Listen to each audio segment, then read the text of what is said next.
Kia ora and welcome to Now That's What I Call Business. I am your host, Brianne West. You may know me as the founder and former CEO of Ethique, or more recently as the founder and CEO of Incrediball's, which is of course what this podcast is all about. What is Incrediball's? Well, we're changing the way you drink. Do you know that the beverage industry produces 480 billion plastic bottles every single year? And obviously, of course, we know that 9% of all plastic ever made has ever been recycled, so that's an insane amount of plastic that is simply entering our landfills, our oceans, our waterways, and that is what Incrediball's is here to stop. I want to disrupt Coca-Cola. Can I say that? I've said it now. Incrediball's is concentrated drink tablets. Yes, there's nothing new about concentrated drink tablets. They're just like a Barocca, but what is new is the packaging. As it stands today, it is impossible to package effervescent tablets in a home compostable package because effervescent tablets react with the moisture in the environment, and if you package them in a box or something, well, they'll just gradually dissolve and you'll be left with ick when you buy your stuff in the supermarket. Obviously, we want to avoid that. That's why I'm off to the UK today. I'll talk about that more shortly because we're going to resolve this packaging issue and get started because I want to launch this product by the end of this year. So stay tuned because we will be putting a call out for testers, let's say in a few weeks. A lot of people have asked me about my eureka moment for Incrediball's, and they did about Ethique too, but I don't believe there was one. To me, it has always seemed completely bonkers that we have packaged stuff that's like 95% water, whether this is shampoo, whether this is spray and wipe, or whether this is a drink. We package it in plastic. We ship it around the world. Think of the carbon footprint alone associated with the freight, let alone with the plastic. I mean, what sense does that make? Obviously, these decisions have been made entirely on profit alone, but that is no longer enough for businesses. We need to consider so much more than just money when we are building businesses. Not only because it's the right thing to do for people and planet, because it's what our consumers want us to do. And if I hear one more person tell me that you can't have a profitable, purpose-led company, I will go mad. Ethique is a perfect example of how untrue that is. Ethique first made a profit in 2017, back when we were definitely still a startup. So there you go. It is totally possible. I don't want to discuss Ethique an awful lot in this podcast, right? But it is impossible to talk about where I'm going without talking about where I've been. A lot of people ask me how to embed mission and vision into a business. Now, if you're starting from a purpose-led place, this is nice and easy, right? You know what your mission and vision is. Or if you don't, well, you should. This is one of the most important things you need to do as the very beginning of your business, particularly for a purpose-led business. And if you want to know how to go and do that, I actually have a module on businessbutbetter.co, which will walk you through. It is a free education hub. It is not a sales pitch. I am not trying to sell you anything. It's not even a scam, I promise. It's just an easy-to-use education hub that will walk you through these basic business foundations. So picture a vision as the world you want to see in 5 to 10 years if your business is successful beyond your wildest dreams. The mission is how you're going to do that. And the purpose is why you are doing that. Why does that matter to you? A lot of people get those three things mixed up. So if I was talking Incrediball's, what's our vision? Our vision is a world where there is a multitude of plastic-free options for all products, and we're starting with the drinks industry. Our mission is to unleash the power of delicious and protect our planet through the creation of plastic-free, taste-rich, health-boosting drink concentrate tablets. We are committed to transforming the beverage industry one sip at a time and leaving a positive impact on our planet for future generations to enjoy. Our purpose is to protect the planet by revolutionizing the way people consume their favorite drinks. By offering plastic-free concentrate tablets that taste amazing and promote well-being, we reduce plastic waste and create a more sustainable future for all. We are passionate about making a positive impact on the environment and dedicated to leaving the world in a better state for future generations. That is an example of a mission and vision statement. It's one of the first things I did for Incrediball's because, well, it is important, particularly as you build a team. These are the kind of things you need to embed in people, and I'll tell you why. Years and years ago, probably 2019-ish, pre-COVID anyway, which is how I judge time now, pre and post, we were offered a really big deal with a retailer in the US. Now, to give you context, we were doing about $500,000 a month on Amazon, but we weren't really big in the States yet. We certainly weren't any retail. So this was a big deal, and it was very exciting. I don't know, I had this weird bad feeling about it the whole way through. We were working through the contract, and then finally they sent us their sort of terms of trade, and hidden in there, well, not necessarily hidden, but right embedded in one of their terms of trade was that every product had to be packaged in a poly bag or a plastic bag. And I remember flagging that, and I said to them, this isn't something we'll do. What are the alternatives? And they said, oh, well, no, this needs to be done for our machinery, our setup. It will go through a scanner and we need to ensure that it doesn't leak. And I said, well, these are solid bars. I appreciate you normally deal with liquids, but bars don't leak. And they said, it doesn't matter. This is our This is our process, this is our procedure, this is what you need to do. And so we turned it down. And that was a multi-million-dollar deal. Now, a lot of people say, oh gosh, was that decision hard to make? No, it wasn't, because our values, our mission, our vision is embedded so strongly into the very foundation of Ethique that every single person was on board with that decision. It wasn't a decision I made on my own, and it wasn't one I got mocked for. And even the board was stoked about it and how we made those decisions. Because vision and mission is how you lead your business to long-term success. And that is why I go on about it a lot, because I used to believe that those companies that splashed that shit up on their walls were just kind of nonsense. But it is really important as you grow and as you build a team, they need to understand what it is you're trying to do with your company, get on board with that. And I promise you, when they do, not only will they help you build that company, because the business is nothing without people, but they will be so much more engaged, excited, and you will have a much happier team if they had their purpose beyond making money. Which brings me to what my actual goal is for Incredibals. So back in my kitchen in 2012, when I started Ethique, I said I want to save 1 million plastic bottles by 2020. And that seemed bonkers at the time. We hit 10 million in 2020, so we smashed it out of the park. But at the time, 1 million just seems ridiculous.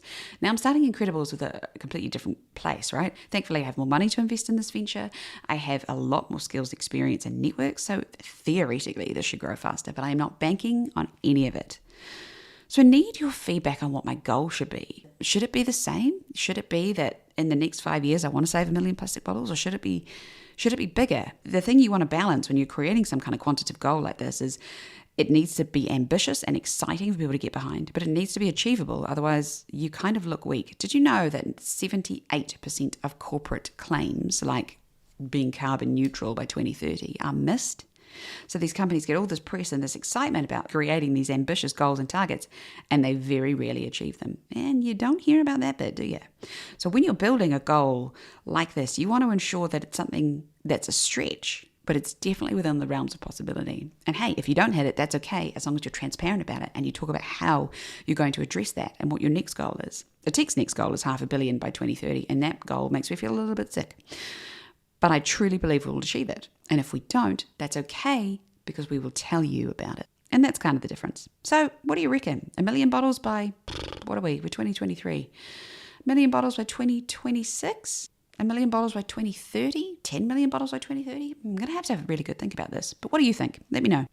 I learned a lot of lessons. Prior to Ethique, I actually started a couple of companies, one called Pure, one called Tub. They were bog standard companies, and by that I mean companies that really are only looking for a profit, because I didn't really know about this idea of social enterprise, that business could do so much more than just making money. Now Pure was a cosmetics company, Tub was a fudge company, and whilst you could probably categorize them both as kind of like a failure, I reject that premise, because they taught me an insane amount, and that's some of the things I'm going to pass on to you through this podcast.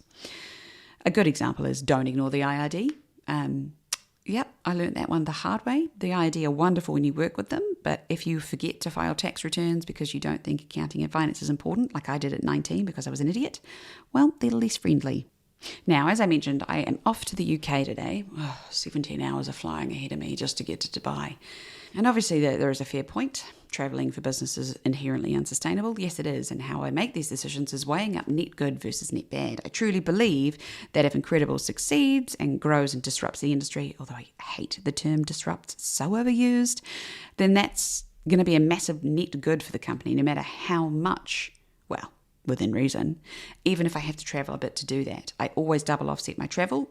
Offsetting is not a silver bullet, but at least it's something in the meantime whilst we're doing something that I can't avoid. So we're going to the UK to sort out packaging.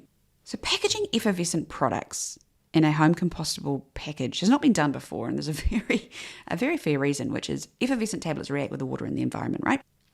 When you use a compostable package, home compostable packaging does not have the barrier that a plastic bottle or a plastic tube does, which is why you see Barocas in a plastic tube. Because if you were to put effervescent tablets as they currently stand inside a cardboard box, you would have a box of like fluffy goo. Have you ever seen a bath bomb that's been exposed to a humid environment? It's the same thing. I can't have that on shelves. That's really not going to help in the goal to save 10 million bottles by 2030. How are you feeling about that one? Yeah, I think that's doable. Anyway. So we need some technology that we have found in the UK that is going to resolve this issue. I'm not going to tell you too much about it yet because, we're going to maintain a little bit of the mystique, and I'll tell you all about how the meeting went in next week's podcast. But suffice to say, this has been a lot harder than I anticipated. I went into this quite naive, and despite being a biochemist and knowing how this thing works, how bath bombs work, I used to make bath bombs, for God's sake, I am surprised at how difficult it has been to find a compostable packaging. And in fact, I've had numerous people and numerous manufacturers say it's not possible, which I reject. Of course it's possible. Anything is possible if you just keep trying. And that is a really good takeaway for entrepreneurs. You will be told no probably a million more times than you'll ever be told yes, particularly in the beginning. And just remember, it's a no now. It's not a no forever. And that goes for everything, whether it be trying to get it in stores or trying to find home compostable packaging. I know a lot of people who embark on this journey try and find out home compostable and then end up using plastic. And for the life of me, I don't understand. I get that you fall so far in love with your own company that you can't say, no, this isn't a good idea because I can't do what I want just yet. I'm going to launch half-assed. Like if I can't do Incrediballs and home compostable packaging, I won't be doing it because in my mind it won't be a net positive. And yet I see businesses who start out with these grand goals of being totally compostable, and because it's difficult, they give up and they just launch in plastic or metal. And for the life of me, I don't understand it. But anyway, business is complicated. Another question that's come up a bit is, why am I talking about Incrediballs months and months before they're even available? Well, call this an experiment.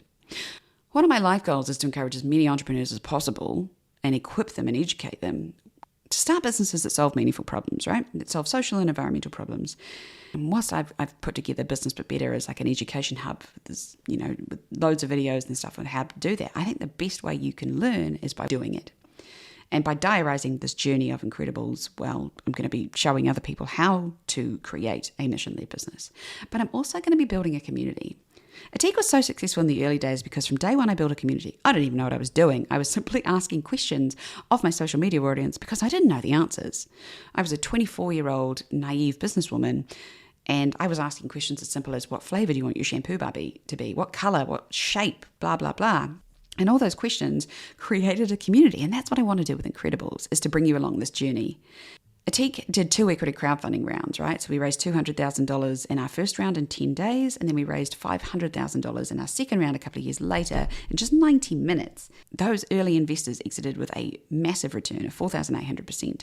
And that is amazing. But the reason they invested in the first place is because of the community I had unintentionally built around Ethique. I'm going to do exactly the same thing. And yes, there is a little bit more risk that, hey, someone might copy me. But that's okay, because this is the logical direction for the beverage industry to go. But as I said, this shit's hard. I just can't see anybody getting this off the ground faster than I would anyway, because we've been working on a fair bit in the background. Next week, I'm going to share some of our design work with you. It's very early stage. You will have seen it if you've gone along to Incredibals.com. You'll have seen the gorgeous logo, the beautiful bright colours. I don't know how I feel about orange.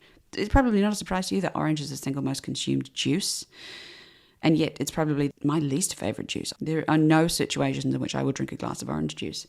So I've picked bright fruity colours as our branding colours, and orange is our lead colour. Should I leave it that way? I don't know. What do you reckon?